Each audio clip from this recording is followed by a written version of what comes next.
स्वागत है आपका अपने यूट्यूब चैनल दस्तक पाठशाला में। फ्रेंड्स, आज हम लोग रीजनिंग का एक नया चैप्टर एनोलॉजी टेस्ट पढ़ेंगे, सदृश्यता परीक्षण। इस चैप्टर से एग्जाम में भी 1 से 2 क्वेश्चन पूछे जाते हैं। अभी हाल ही फिलहाल में जो यूपी पुलिस का पेपर हुआ उसमें भी 1 क्वेश्चन इससे पूछे गए थे। तो चलिए इस चैप्टर को हम लोग बिल्कुल ईजिली तरीके से पढ़ेंगे। बेहद आसान चैप्टर है, ये छोटा सा चैप्टर है। एक क्वेश्चन आपको एग्जाम में पूछा जाएगा। देखिए, इसमें पहला क्वेश्चन दिया है कि जिस प्रकार दुर्घटना का संबंध सावधानी से है उसी प्रकार बीमारी का संबंध किससे है। ऑप्शन ए जीवाणु से, ऑप्शन बी प्रदूषण से, ऑप्शन सी स्वच्छता से और ऑप्शन डी डॉक्टर से। हम लोग देखते हैं कि जो क्वेश्चन किस प्रकार का दिया रहता है और किस तरीके से रिलेटेड करते हैं। जिस तरीके से रिलेट किया हो, जैसे दिया है दुर्घटना का संबंध सावधानी से। देखिए, सावधानी से क्या होती है, दुर्घटना कम होती है। उसी प्रकार बीमारी का संबंध किससे होगा। देखिए, अगर हम स्वच्छता रखेंगे, ऑप्शन सी स्वच्छता रखेंगे तो बीमारी भी क्या होगी, कम होगी। जिस प्रकार अगर सावधानी रखेंगे तो दुर्घटना नहीं होगी, उसी प्रकार स्वच्छता रखने से बीमारी नहीं होगी, यानी कि ऑप्शन सी सही होगा। चलिए, ये छोटा छोटा क्वेश्चन इस तरह का आता है। क्वेश्चन नंबर दूसरा है कि जिस प्रकार इच्छा का संबंध अनिच्छा से है उसी प्रकार संतुष्टि का संबंध किससे है। देखिए, इच्छा और अनिच्छा दिया है, यानी कि यहाँ अपोजिट शब्द आ गया।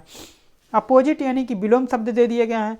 इच्छा का अनिच्छा, तो उसी प्रकार पूछ रहा है संतुष्टि का संबंध किससे होगा। तो संतुष्टि का क्या होगा, असंतुष्टि हो जाएगा, यानी कि ऑप्शन बी इसका सही हो जाएगा। संतुष्टि का संबंध असंतुष्टि से हो जाएगा। चलिए हम लोग अगले क्वेश्चन पे चलते हैं। हमारा क्वेश्चन नंबर 3 है, जिस प्रकार बी का संबंध डाउट से है उसी प्रकार एच का संबंध है किससे। ऑप्शन ए हाउस से, ऑप्शन बी ऑनेस्ट से, ऑप्शन बी होप से और ऑप्शन डी इनहेंस से। ये 4 ऑप्शन दिया है।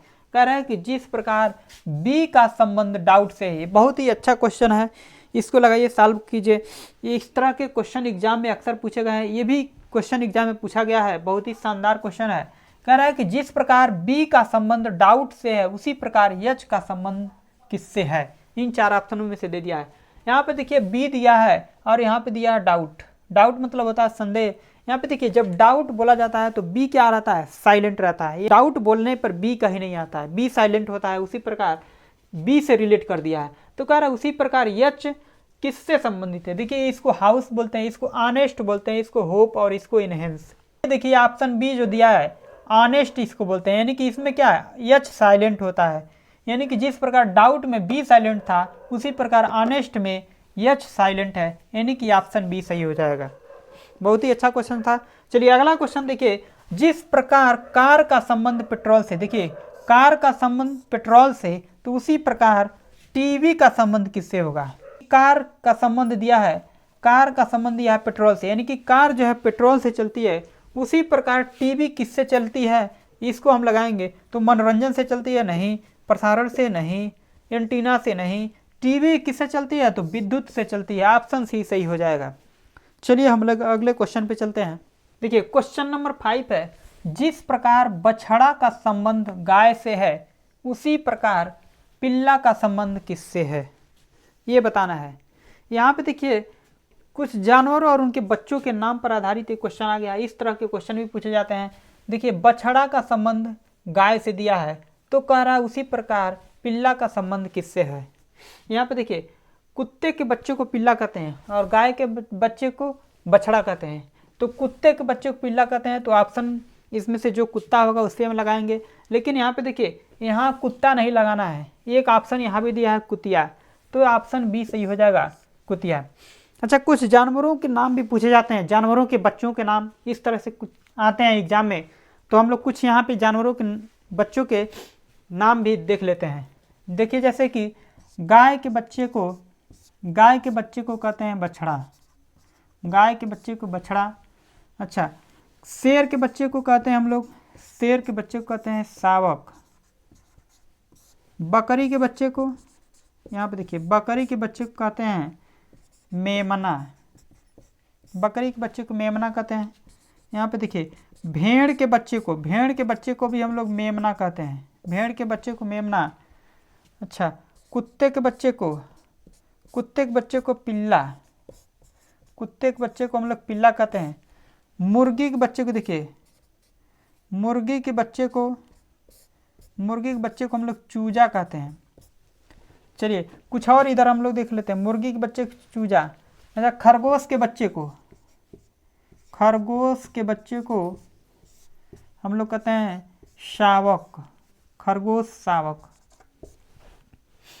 यहाँ पे खरगोश शावक कहते हैं खरगोश के बच्चे को। चलिए अगर हम तितली के बच्चे को कहते हैं तितली के बच्चे को कहते हैं हम लोग कैटरपिलर। तितली के बच्चे को कैटरपिलर। अच्छा, मेढक के बच्चे को कहते हैं टाइडपोल।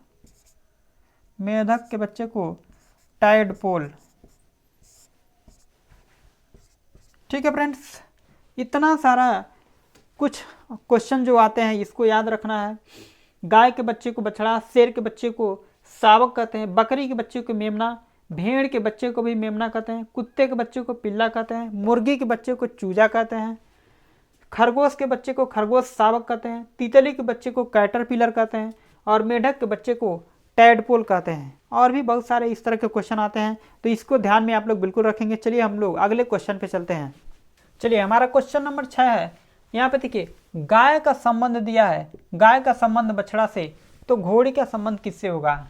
ऑप्शन ए शावक से, ऑप्शन बी टट्टू से, ऑप्शन सी बिलौटा से और ऑप्शन डी फान से। तो चलिए देखिए, गाय यहाँ पे जानवर और उनके बच्चों के नाम पर आधारित एक क्वेश्चन दिया है, जैसे कि हमने पिछले क्वेश्चन में आपको पढ़ाया था। यहाँ पे भी देखिए गाय के बच्चे को क्या कहते हैं? बछड़ा। और घोड़ी के बच्चे को क्या कहते हैं? शावक कहेंगे? बिल्कुल नहीं। यहाँ पे देखिए बिलौटा कहेंगे? बिल्कुल नहीं, क्योंकि देखिए शावक ये शेर के बच्चे को कहते हैं, बिलौटा ये बिल्ली के बच्चे को कहते हैं बिलौटा। यहाँ पे दिया है फान, ये भी नहीं होगा। फान ये हिरन के बच्चे को कहते हैं, फान जो है हिरन के बच्चे को कहते हैं। यहाँ पे ऑप्शन बी हो जाएगा टट्टू। घोड़ी के बच्चे को क्या कहते हैं?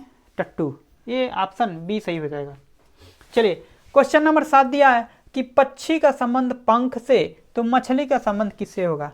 यहाँ पे देखिए ये जानवर और उनके तैरने या फिर उड़ने के जो पंख या फिर जो भी साधन है उनके बारे में दिया हुआ है, बताया हुआ क्वेश्चन। देखिए पक्षी जो है पंख से उड़ती है, पक्षियाँ जो भी हैं वो अपने पंखों से उड़ती है। उसी प्रकार जो मछली है वो उसका पूछ रहा है कि किससे होगा, तो मछली का गलफड़ा? बिल्कुल नहीं, गलफड़ा से वो नहीं तैरती है। पूंछ से भी मछली नहीं तैरती है, सल्क से भी नहीं तैरती है, वो अपने पक्षक से तैरती है। जो उसके तैरने का जो साधन होता है वो उसको हम लोग पक्षक कहते हैं, मछली के पक्षक को तैरती है। तो ऑप्शन सी सही हो जाएगा। चलिए क्वेश्चन नंबर 8 दिया है तैरना का संबंध मछली से, तो रेंगना का किससे होगा? यानी कि कौन सा जानवर किस तरीके से चलता है उस तरह का ये क्वेश्चन दिया है। तैरना मछली, यानी कि मछली जो है वो तैरती है, तो कौन सा ऐसा जानवर है जो रेंगता है? बछड़ा रेंगता है? बिल्कुल नहीं। मेढक? ये भी नहीं होगा। खरगोश भी नहीं रेंगता है। सांप जो है रेंग कर चलता है, तो इसका ऑप्शन बी सही हो जाएगा, सांप। आशा करता हूँ कि क्वेश्चन समझ में आ रहा होगा। चलिए हम लोग अगले क्वेश्चन पे चलते हैं। क्वेश्चन नंबर 9 है अज्ञान का संबंध शिक्षा से, तो रोग का संबंध किससे होगा? ये दिया है ऑप्शन ए अस्पताल से, ऑप्शन बी चिकित्सक से, ऑप्शन सी औषधि से और ऑप्शन डी परिचारिका से। यहाँ पे देखिए अज्ञान का संबंध दिया है शिक्षा से, यानी कि जिस प्रकार शिक्षा से अज्ञानता दूर होती है उसी प्रकार किससे जो है रोग दूर होता है? ऑप्शन ए अस्पताल से? बिल्कुल नहीं, अस्पताल से रोग नहीं दूर होता है। चिकित्सक से भी रोग दूर नहीं होता है। परिचारिका से भी रोग दूर नहीं होता है। औषधि से रोग जो है दूर हो जाता है, यानी कि ऑप्शन सी सही हो जाएगा, औषधि से। जिस प्रकार शिक्षा से अज्ञानता दूर होती है उसी प्रकार औषधि से रोग क्या हो जाता है? दूर हो जाता है। तो ऑप्शन सी सही हो जाएगा। चलिए हमारा अगला क्वेश्चन नंबर 10 है दोषी का संबंध भूतकाल से, तो आशा का संबंध किससे होगा? दोषी का संबंध दिया है भूतकाल से, तो आशा का संबंध किससे होगा? ऑप्शन ए भविष्यत काल, ऑप्शन बी वर्तमान, ऑप्शन सी दुख और ऑप्शन डी निराशा। सबसे पहले हम लोग क्वेश्चन को समझेंगे कि किस तरीके से रिलेट किया है। देखिए दोषी भूतकाल, दोषी का संबंध भूतकाल से दिया है, यानी कि कोई भी ऐसी चीज़ है जो भूतकाल में पहले हुई होगी तभी तो कोई उससे दोषी हुआ होगा। भूतकाल में कोई चीज़ हुई होगी, कोई भी जो घटना अगर घटित हुई होगी भूतकाल में, तभी उससे क्या होगा, दोषी कोई ठहराया गया होगा, उसका कोई दोषी हुआ होगा। उसी प्रकार देखिए, आशा हम लोग किस चीज़ के लिए लगाते हैं, बीती हुई चीज़ के लिए तो आशा लगा नहीं सकते हम लोग। आशा हम लोग किस चीज़ के लिए लगाते हैं, किसी चीज़ की आशा करते हैं तो वर्तमान में किसी चीज़ के लिए आशा करते हैं। जैसे कि हम लोग आशा करते हैं कि आने वाले समय में हमें क्या होगी, नौकरी मिलेगी, यानी कि आशा का संबंध किससे होगा, भविष्यत काल का, यानी कि भविष्य की बात कर रहे हैं, तो ऑप्शन ए सही हो जाएगा भविष्यत काल के लिए। उम्मीद करता हूँ समझ में आ रहा होगा। चलिए क्वेश्चन नंबर 11 है। एक क्वेश्चन है कि विंबलडन ट्रॉफी का संबंध टेनिस से, तो वाकर कप का संबंध किससे होगा। ऑप्शन ए पोलो से, ऑप्शन बी गोल्फ से, ऑप्शन सी बॉक्सिंग से, और ऑप्शन डी घुड़दौड़ से। तो देखिए, विंबलडन ट्रॉफी टेनिस का, ये टेनिस का विंबलडन ट्रॉफी का संबंध टेनिस से दिया है, तो वाकर कप का संबंध किससे होगा। विंबलडन ट्रॉफी जो है टेनिस खेल के लिए विंबलडन ट्रॉफी दिया जाता है। उसी प्रकार वाकर कप का संबंध होता है गोल्फ से। ऑप्शन बी सही हो जाएगा, गोल्फ से। वाकर कप का संबंध किससे होता है, गोल्फ से। चलिए हम लोग अगले क्वेश्चन पे चलते हैं। चलिए क्वेश्चन नंबर 12 है कि फल का संबंध केला से दिया है, तो स्तनधारी का संबंध किससे होगा। ये क्वेश्चन दिया है। ऑप्शन ए सांप से, ऑप्शन बी शेर से, ऑप्शन सी पशु से, और ऑप्शन डी गौरैया से। यहाँ पे देखिए, यहाँ पे दिया है फल का संबंध केला से, यानी कि केला क्या है, केला एक फल है। जिस प्रकार केला एक फल है, उसी प्रकार यहाँ पे कोई एक, इन चार ऑप्शन दिया है, उन चार में से कोई एक स्तनधारी होगा जिसको हमको लेना है। तो देखिए, अगर हम सांप लेते हैं तो सांप क्या स्तनधारी है, सांप स्तनधारी नहीं होता है, बिल्कुल गलत हो जाएगा। अगर गौरैया लेते हैं ऑप्शन डी, तो गौरैया स्तनधारी नहीं होती है, ये अंडे देती है। स्तनधारी का मतलब जो बच्चे पैदा करते हैं, ठीक है, तो गौरैया बच्चे पैदा नहीं करती है, अंडे देती है, तो ये भी नहीं होगा। पशु भी स्तनधारी नहीं होते हैं, क्योंकि पशु में सारे पशु आ जाएंगे, सारे जानवर जो होंगे वो पशु में आ जाएंगे। यहाँ पे देखिए, शेर स्तनधारी होगा, ये ऑप्शन बी सही हो जाएगा। यानी कि जिस प्रकार केला फल है, उसी प्रकार शेर क्या है, शेर एक स्तनधारी होगा। ऑप्शन बी सही हो जाएगा। उम्मीद करता हूँ समझ गए होंगे। यहाँ पे देखिए, यहाँ पे मुद्रा पे दे दिया है, कुछ देश और उनके मुद्राओं के भी नाम याद करके आपको एग्जाम में जाना रहता है। यहाँ पे देखिए, येन जो है जापान की मुद्रा है, येन का संबंध दिया है जापान से, यानी कि जापान की मुद्रा का नाम येन है। तो रूबल किस देश की मुद्रा का नाम रूबल है, ये हमें बताना है। तो ब्रिटेन की मुद्रा का नाम रूबल है, बिल्कुल नहीं, ब्रिटेन की मुद्रा का नाम रूबल नहीं है।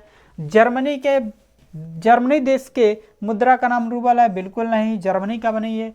कोरिया का भी नहीं है। रूस के मुद्रा का नाम रूबल है, यानी कि ऑप्शन सी सही हो जाएगा, रूस। चलिए क्वेश्चन नंबर 14 पे चलते हैं। यहाँ पे देखिए, बिल्ली का संबंध म्याऊ से, तो घोड़ा का संबंध किससे। यहाँ पे आवाज़ पे, जानवरों के बोली और आवाज़ पे दिया हुआ क्वेश्चन है कि बिल्ली जिस प्रकार म्याऊ म्याऊ करती है, उसी प्रकार घोड़ा किस तरीके से बोलता है, ये हमें बताना है।